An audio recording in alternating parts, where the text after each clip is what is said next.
भारत देश आजाद हुआ, भारत देश आजाद हुआ। आजादी की सुबह को कभी शाम नहीं होने देंगे, शहीदों की कुर्बानी को कभी बदनाम नहीं होने देंगे। एक बूंद भी अगर लहू बची है तो भारत माँ के आंचल को कभी नीलाम नहीं होने देंगे, भारत माँ के आंचल को कभी नीलाम नहीं होने देंगे। मैं गणेश पवार कक्षा 9 का विद्यार्थी सम्मानित मंच को नमन करते हुए आप सभी को आजादी के 78वें वर्ष की ढेर सारी शुभकामनाएं देता हूँ। आप सभी का आभार व्यक्त करता हूँ, हार्दिक अभिनंदन और स्वागत करता हूँ। साथियों, आजादी का मतलब वही समझ सकता है जिसने कभी गुलामी की हो। हम सभी भाग्यशाली हैं कि हमने स्वतंत्र भारत में जन्म लिया।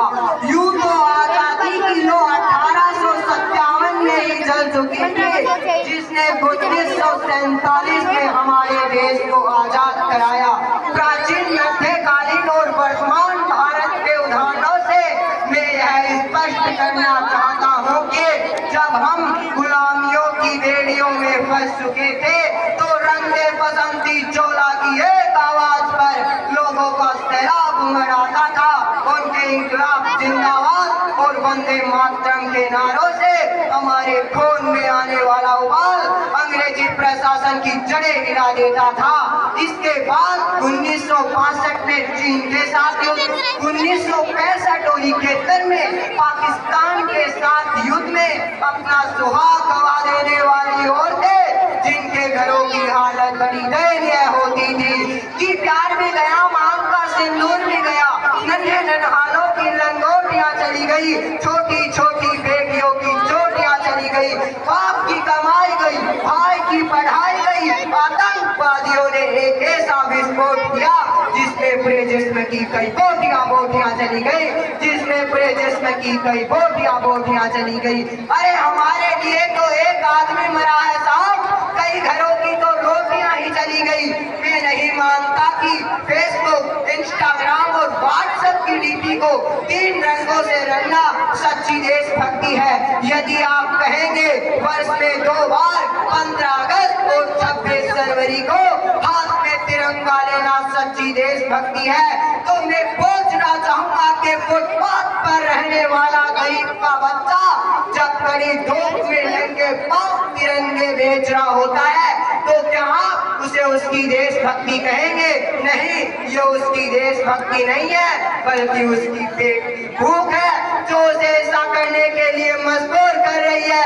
न तो वो मंदिर को जानता है, न वो मस्जिद को जानता है, वो पेट के भूखे साहब केवल भोजन के निवाले को जानते हैं, केवल भोजन के निवाले को जानते हैं। अपने परिवार, अपने समाज और अपने राष्ट्र के प्रति समर्पण का भाव है देशभक्ति।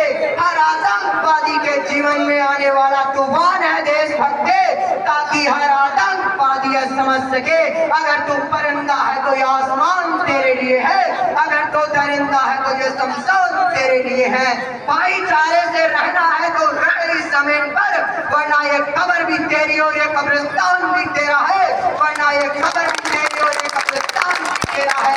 हम आज भी एक ऐसे समाज में जी रहे हैं जहाँ पत्थर के मूर्ति को लगते हैं 56 भोग और भोगे नंगे तड़पते सो जाते हैं लोग। यही सच्ची देशभक्ति और यही सच्चा राष्ट्र प्रेम है कि ना सरकार मेरी है, ना रोग मेरा है और ना बड़ा सा नाम मेरा है। बस इसे बात का गर्व है मुझे कि मैं भारत का बेटा हूँ, ये भारत मेरा है, कि मैं भारत का बेटा हूँ, ये भारत मेरा है। साथ ही मुझे भारतीय होने पर गर्व है। कहा जाता है कि हम दुनिया के सबसे बड़े लोकतंत्र हैं, जिसमें हिंदू पैदा होता है, मुसलमान पैदा होता है और ईसाई पैदा होता है, लेकिन बदकिस्मती से इंसान पैदा नहीं होता।